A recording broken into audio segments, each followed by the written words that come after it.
right, you're still being hydrated. We're going to move on to our next topic here, OWCS. First major international.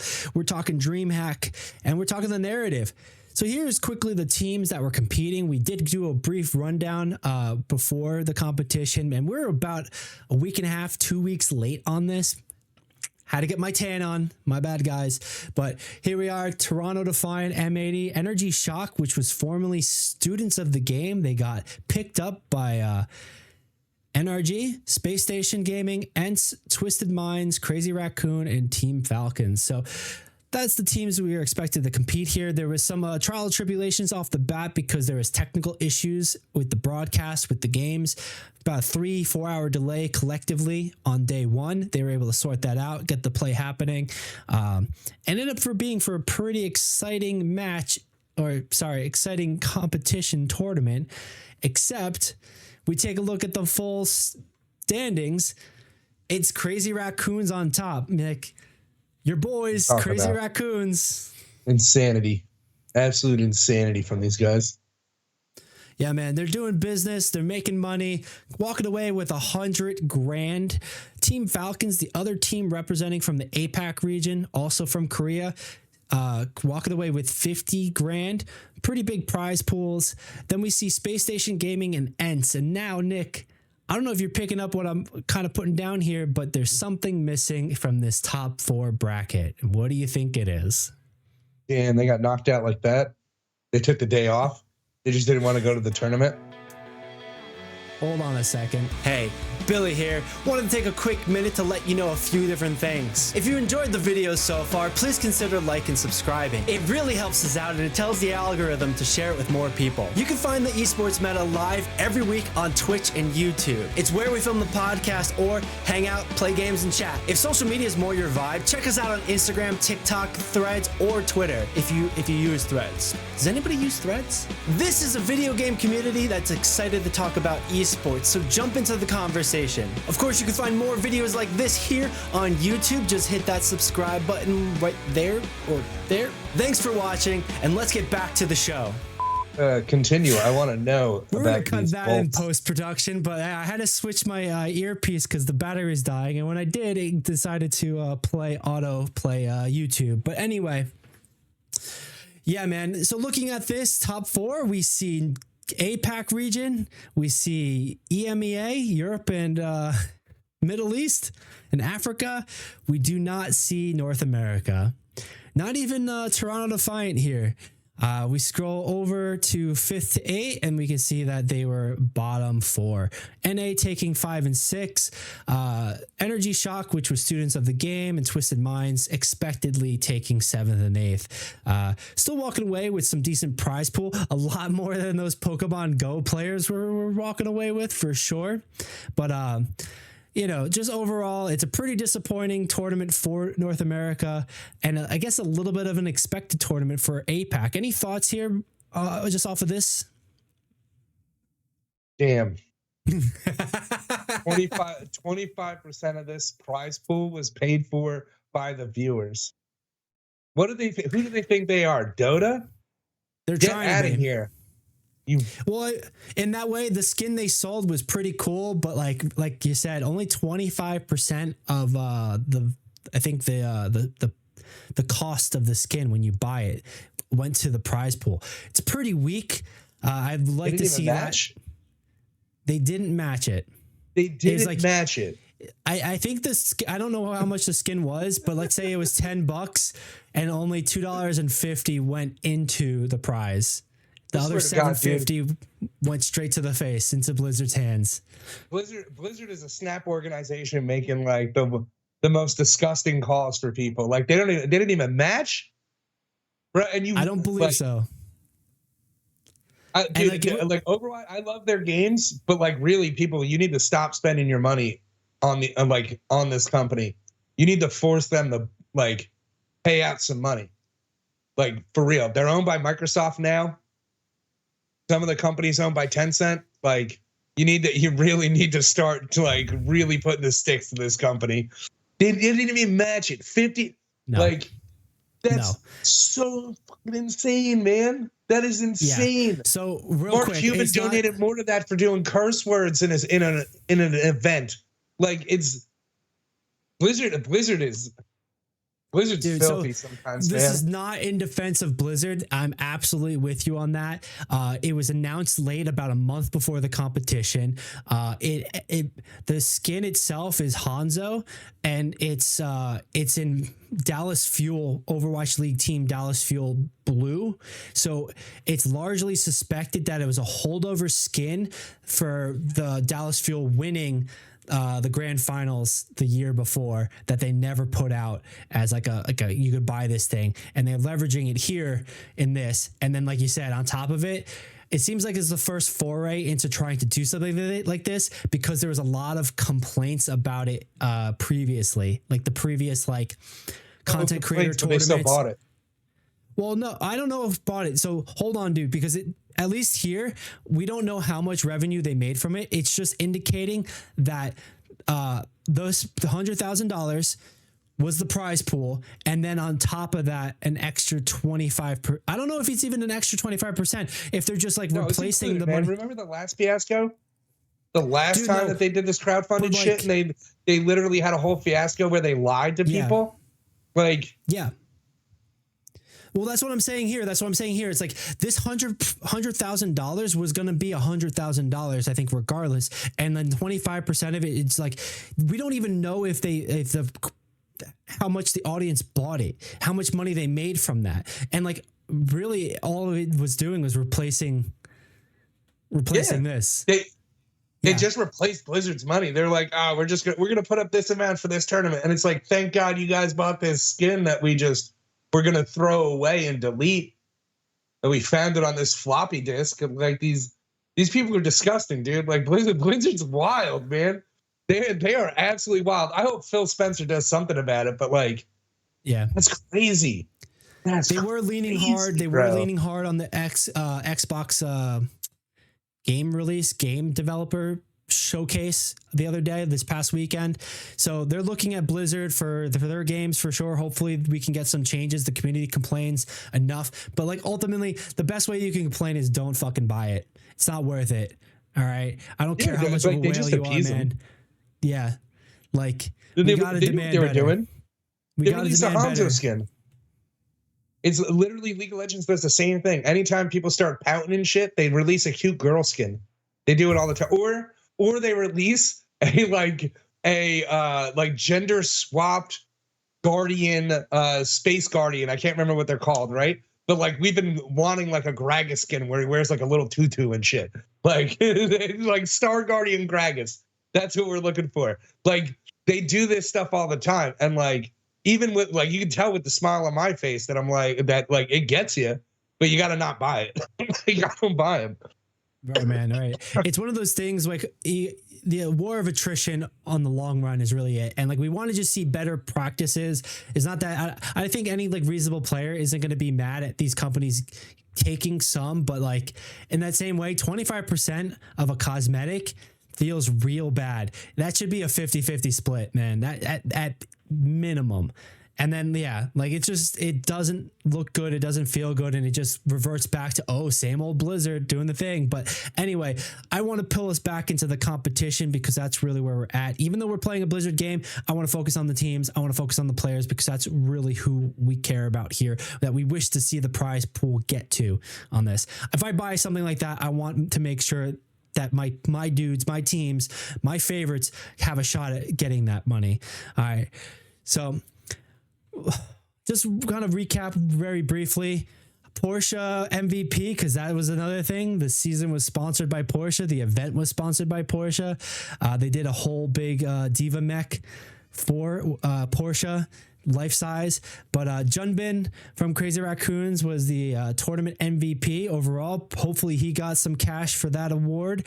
And we take a look at the match MVPs. Proper walked away with 3. That's our Rookie of the Year MVP from 2 years ago. But the one that was like BMing people on comp ladders in comp play getting banned for bad mouthing some stuff.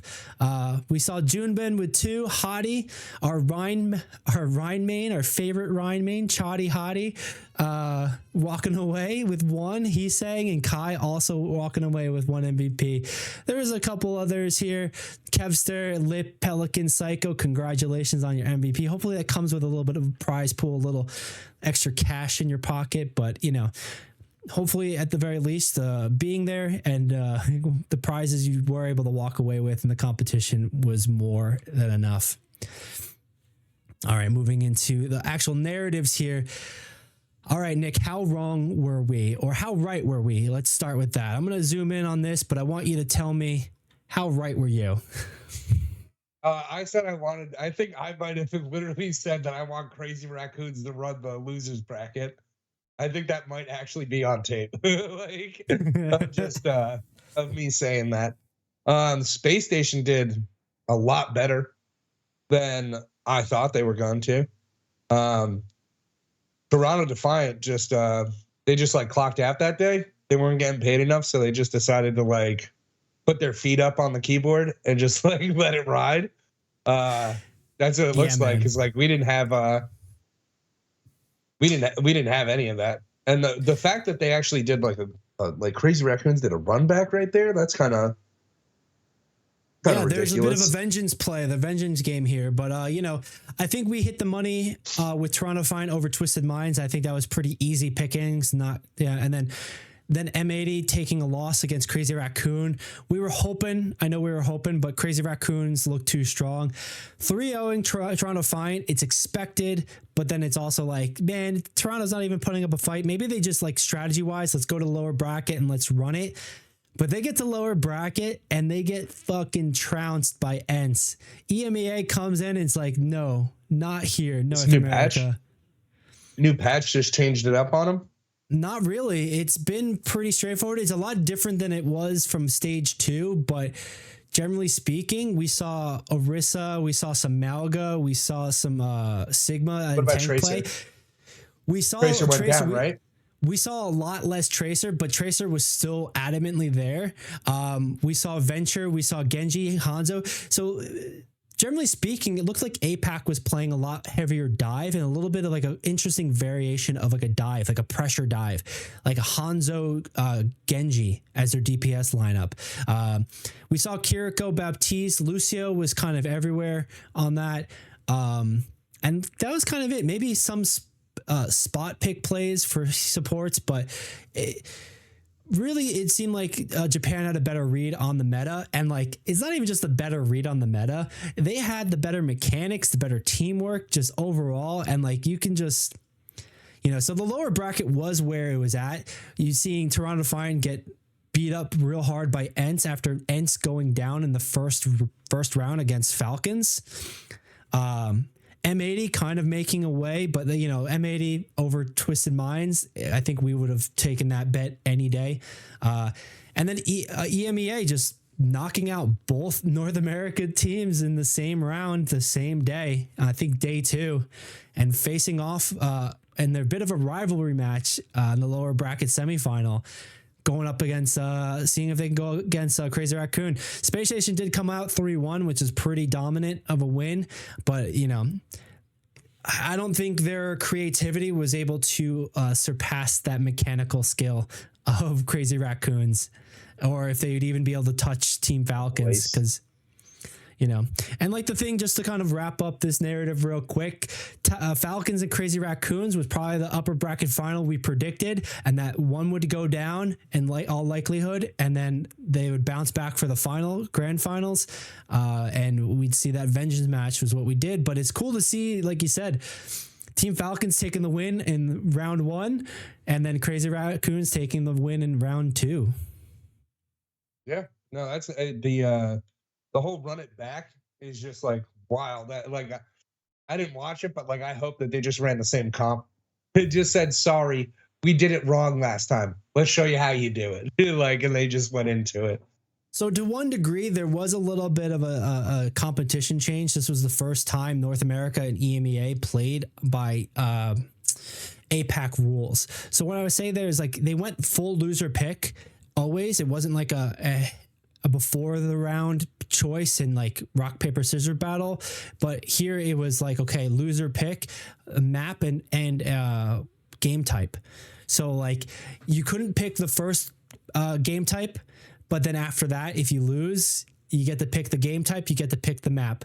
And I think that creates a little bit of an advantage, but like it also creates like a no Johns, no excuses on that one. You lose, you pick your map and game type, and then you lose again. Sorry, Buster, you're done for. Yeah, it's a little rough. So that's why I was saying, like, you know, no spoilers. It's pretty straightforward. It's been 2 weeks nearly. Apex got the crown right now. They're running the show. We've got stage 3 coming up in a week or two or a couple weeks. Stage 4 after that. And then we've got the international finals happening in Europe. I think it's in Switzerland or Sweden for OWCS. This was a big learning situation. A lot of stuff happening, a lot of movement, even something as small as students of the game getting picked up by Energy Shock, kind of solidifying, you know, organizations' involvement with this, and that, you know, hopefully the competition can reflect that stability and that, you know, especially that, I gotta say this, especially that fucking prize pool, man. I don't like cursing on the show here like that, but that fucking prize pool where if I'm buying a Hanzo skin, we need to see more going to the teams and the players in the competition, man. Did you looked at it? You looked at that skin? I'm pretty disappointed in everybody who bought that shit. Like I'm real disappointed. That skin looks disgusting. It looks like a Care Bear that was hit with a rolling pin. It looks disgusting, like absolutely disgusting. Yellow eyes, ugh. It's gross looking. Look at that's it. just like your opinion, it's so man. No, it's not.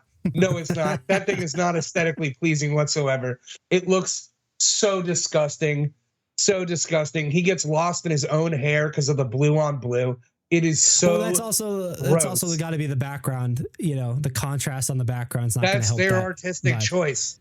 It's disgusting. It's not appealing of the background that they gave us, and I'm supposed to buy it. It looks gross. No one should have bought that. Maybe you can see why. Maybe you could see why it was scrapped. Yeah, right. Not scrapped, but like potentially scrapped and not revealed for what's it called? Here we go. It's the same image. Whatever. UI's got scrapped for the OWL Grand Finals skin. You know, because every other year, like, you know, they had some pretty sick things, and like, yeah, man. This is, you can see the Dallas Fuel Blue in it and like the flames kind of on this. It doesn't feel fully cooked. It doesn't feel like it's the best representation for it either. But people are going to like it, you know, different strokes for different folks. I'm not going to yuck somebody else's yum on that. I'm just going to keep throwing catchphrases out here one after another. But the main sticking point for me, the biggest thorn in my side, is that fucking prize pool. Only 25% of the money I would spend on this. If I'm going to buy this, if I want to be incentivized to buy it, you got to do better, man. You got to do better at Blizzard. I'll tell you right now that no one should buy anything from Blizzard that they said they're going to contribute a percentage of it without knowing exactly how much gets contributed in general. Like, if you don't know how much money is like going in every single time, like if there's no like document for that one, they could just lie to you. So they literally can just take money and literally go like, oh, you know, there was only $40,000 that actually came through, guys. Not a lot of skins got bought. Like, what are you going to do about it? That's so, fair, but you know, you're asking to hold accountable a multinational billion-dollar company, right? Like, you do. No, I'm just saying, just don't be silly. No, absolutely, man. But like, you know, those corporations are going to corporate. They're going to capitalize, and like, I'm not justifying it. I'm not saying we accept it, but you know, them's the Briggs, man. That's the Briggs. Just like, I don't know. That's like one of the situations where you're just not supposed to like. You're not supposed to buy it if what they're selling you can't be checked, because they're selling you the contribution to the players and to the sport that you like, the esport that you like. So like, if that can't be checked whatsoever, like you might as well just be giving your money to Jeff Bezos. Like, it doesn't matter like what you do with it. It definitely feels bad, and it definitely like doesn't come from a place where you can trust it, because they've done malfeasance in the past, the malice in the back, and they're just the cash grab on it with it. Like, how much was the skin? I don't know. I didn't even bother checking. I'm not gonna waste my time. It was only with it was like $515,000 for the prize pool. By the way. Yeah. Total. That's how much that. So like even numbers is what they put up, right? So like, it's like, was it 450, right? And you guys gave away like $63,000, $65,000, or was it $400,000? And you guys gave away, like, you guys contributed $113,000, and that would be an insane number for how many skins you'd have to sell for that. So really, you guys gave $13,162 to Blizzard, to the pro players, while Blizzard made $45,000 on you. I was just about to say. I was just about to say, players contributed 15 grand, and that Blizzard walked away like total sales of 60 grand on the skins. And it's like going to the grocery store and asking you do you want to donate to a charity on their behalf, and it's like, no. If you want to donate, you've got food, donate all this food, or you're gonna take credit for my donation. That's some bullshit, man. Like, that's the same thing happening here, man. But I really don't want to waste any more time on that.